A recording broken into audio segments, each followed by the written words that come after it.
E aí, pessoal, tudo bem com vocês? Sejam muito bem-vindos e muito bem-vindas a mais um vídeo aqui da Acrópole. Eu sou o Luigi e no vídeo de hoje eu vou falar sobre as minhas impressões de leitura desse livro aqui, A Pele em Flor, do Vinícius Neves Mariano, que saiu agora em 2025 pela Alfaguara. Esse é um livro de contos, mas que todos os contos convergem para a mesma questão, todos os contos estão de alguma forma dialogando ali. Não é o primeiro livro que eu leio do autor, eu já tinha lido Empate, que é um livro que trata do jogo Brasil-Uruguai, que o Brasil perdeu a final para o Uruguai no Maracanã em 1950, a Copa do Mundo sediada no Brasil. E também li o livro que venceu o Prêmio Mallet de Literatura, que é o livro Velhos Demais para Morrer. Eu fiz uma resenha aqui desse livro aqui no canal, mas faz muito tempo. Assim, eu malemar sabia como editar um vídeo, ou falar para a câmera, enfim. O vídeo não está muito bom, mas o que interessa é que o livro é muito bom. Se você também me acompanha lá no Instagram, você viu que nas semanas que antecedem a esse vídeo, eu postei alguns vídeos, alguns conteúdos relacionados ao livro Velhos Demais para Morrer, do Vinícius Neves Mariano, que foi escolhido como um livro do mês do Clube do Livro FN, né, que é o Clube do Livro do Felipe Neto. Então, em parceria com o Clube do Livro do Felipe Neto, eu fiz alguns conteúdos para o livro lá no Instagram. Se você perdeu, corre lá que dá tempo de ver ainda. Trata-se de um livro de mais ou menos 130 páginas, como eu disse, um livro de contos, e que já vem referendado na quarta capa por um blurb do Lázaro Ramos, que diz o seguinte: o texto de Vinícius Neves Mariano ativa nossa paixão pela literatura, uma escrita preciosa em que nos reconhecemos e nos reimaginamos. Esses pequenos textos que referendam a obra já fazem com que a gente fique, né, com mais interesse ainda em ler o livro. Mas antes de saber um pouquinho mais sobre o livro, vou pedir aquilo de sempre para você, que é se inscrever no canal, caso ainda não seja inscrito, ativar as notificações para saber quando tem conteúdo novo e fresquinho por aqui, dá um like já no vídeo e também sempre assistir o vídeo até o final e, se possível, comentar aqui, porque quanto maior o engajamento, melhor para o canal, porque o YouTube pode entender, então, que o canal é relevante, pode, então, sugerir os vídeos para mais pessoas. Os contos aqui desse livro têm vários tamanhos. A gente tem contos um pouco maiores, de aí, talvez, mais de 40 páginas, contos menores, algumas 6, 7 páginas, mas todos eles, eu acho que escritos brilhantemente. Os contos são Mal do Senhor, Subúrbio da Solidão, Engenharia, Ossos no Quintal, Faurodie e um pós-fácil, carta, que tem cara de conto. Então, não sei se dá para considerar aí com 5 ou 6 contos essa obra. Eu disse que os contos aqui se conectavam, né? E sim, todos os contos eles têm uma questão central ali que faz com que eles se conectem, né? A espinha dorsal de todo esse livro. São personagens que tratam de questões tanto individuais quanto coletivas, mas o mais interessante é que o individual sempre resvala no coletivo. E aí tem contos mais fantásticos, outros que têm uma pegada quase que de ensaio, um artigo científico, relato pessoal. Os contos vão seguindo a sua maneira para tratar do mesmo tema. O conto de abertura chama-se O Mal do Senhor, que eu achei, inclusive, genial. O narrador é o próprio Vinícius, de alguma forma, então a gente pode entender que há aqui um conto autoficcional. Ele está num café com um amigo e testemunha uma garçonete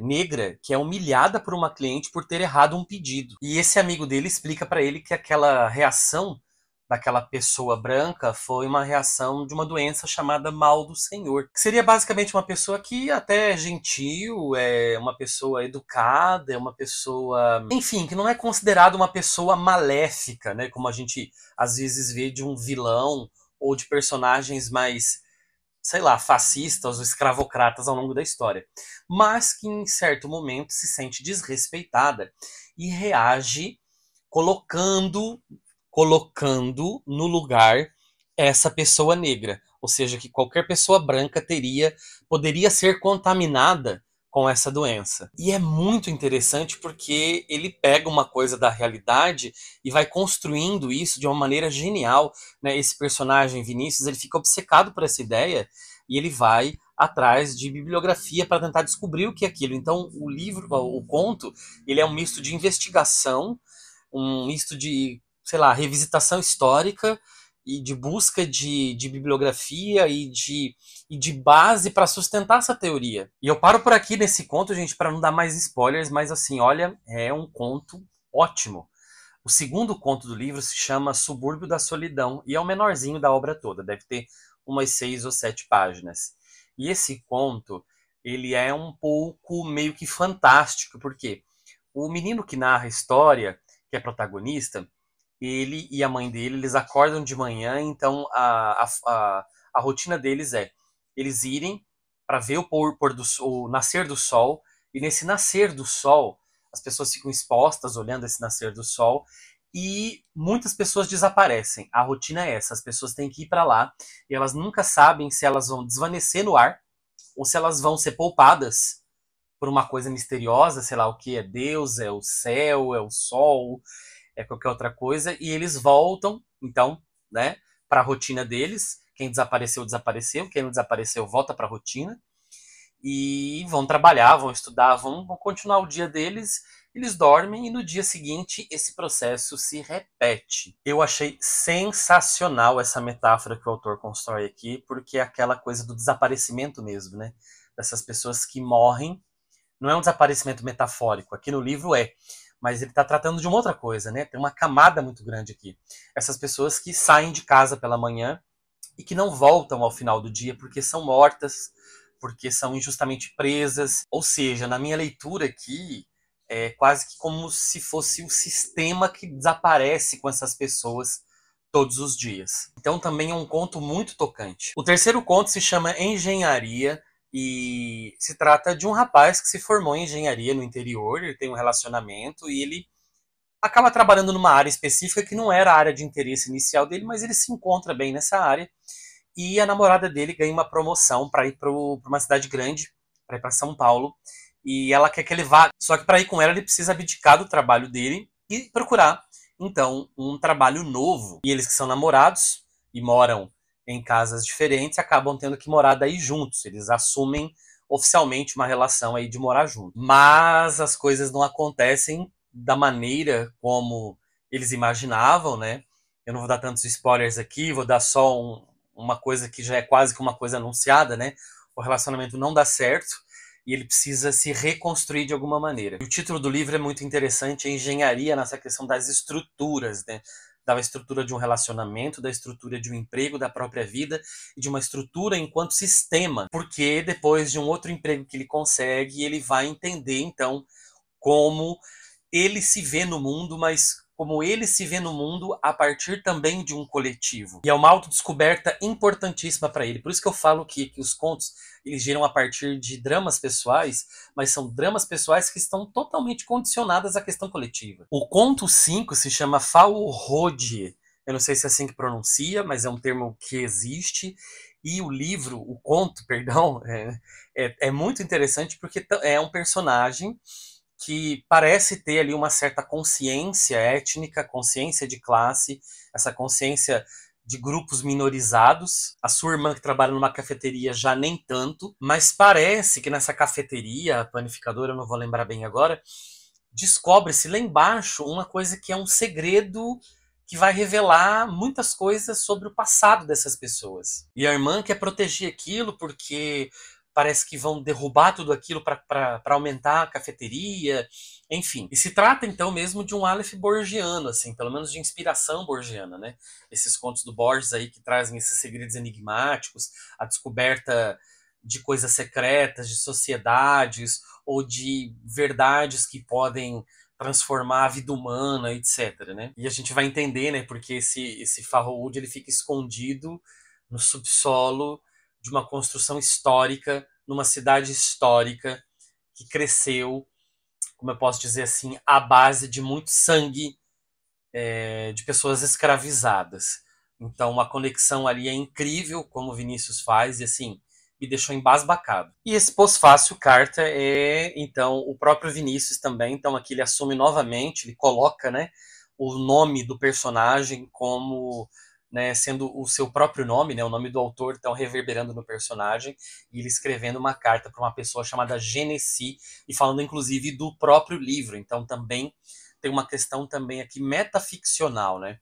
Eu acho muito legal que além dos textos autoficcionais, que eu sempre adorei, eu gosto muito de quando a autoficção também se serve da metaficção para, enfim, para construir todo esse jogo desse pacto autoficcional que é criado nesses textos. Quando eu li um pouco a sinopse do livro, que eu entendi um pouco o título e sabia, né, imaginei mais ou menos do que fosse tratado, o meu medo aqui é que o livro caísse em armadilhas, como eu posso dizer, que são realmente são buracos muito grandes nessa estrada, quando você vai construir um livro que vai abordar algumas temáticas caras à sociedade, sobretudo essa questão que é tão latente, né, no Brasil, que é a questão do racismo, da herança escravocrata brasileira, enfim, do movimento negro, etc. Então, assim, é um tema, ou são temas correlatos que podem atrapalhar muito a escrita de uma obra de arte quando a gente tem essas questões tão latentes. Olha, eu não estou dizendo que a gente não deva trabalhar isso, a gente tem que trabalhar isso. A literatura é uma das expressões da sociedade em que a gente sim pode discutir essas coisas, né? Mas aquilo que eu falo sempre, a literatura, tão importante quanto o que a gente diz é como a gente diz. Então, eu fiquei com medo, para resumir, eu fiquei com medo que fosse um livro panfletário no sentido que não tivesse nenhum trabalho de linguagem, nenhuma construção de personagem, nenhuma construção de enredo, nada disso. Mas eu acho que eu fiquei com medo à toa, né? Porque eu já tinha lido os outros 2 livros do Vinícius e tinha achado muito bons.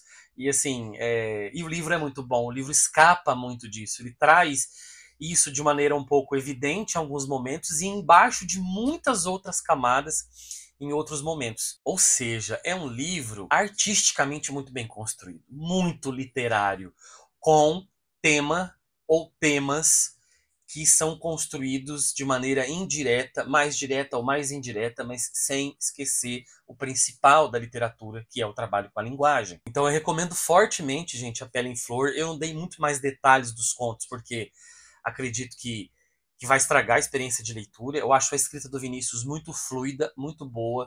Ele constrói bem personagens, ele mescla muito bem essa questão de ficção e realidade. Ele usa de outros elementos interessantíssimos, como a fantasia, elementos históricos, a questão do individual do coletivo. Então acho que tudo é extremamente muito bem amarrado nesse livro. E eu fico aqui torcendo que o Vinícius não demore tanto para escrever mais livros, né? Se eu não me engano, o Empate é de 2015 e o Velho Demais para Morrer de 2020 e A Pele em Flor de 2025. Então a cada 5 anos ele publica aí um livro. Então vamos torcer para que saia alguma coisa nova antes de 2030, né, Vinícius? Brincadeiras à parte, porque cada autor tem o seu ritmo de trabalho, né? E a gente sabe que isso é muito caro para cada autor, né? Mas a gente quer, quando a gente acha um autor bom assim, a gente quer ler mais coisas, né? Fica aí a dica então, gente, A Pele em Flor, do Vinícius Neves Mariano, como leitura, um livro de contos que saiu pela Alfaguara em 2025, então um livro fresquinho aí para você, hein? Gostou do vídeo? Escreva aqui nos comentários. Se você quiser alargar sua experiência com literatura, como aqui no canal, com a Acrópole Revisitada, a gente tem um clube de membros. Clica aqui no botão Seja Membro no vídeo e você vai ver todas as categorias que você pode escolher, né, e decidir qual é a mais indicada para você, ou seja, por um valor bem baixo, você pode contribuir com o canal e também ter vários brindes. E no mais, fico por aqui, gente. Nos vemos num outro vídeo. Um abraço e até a próxima!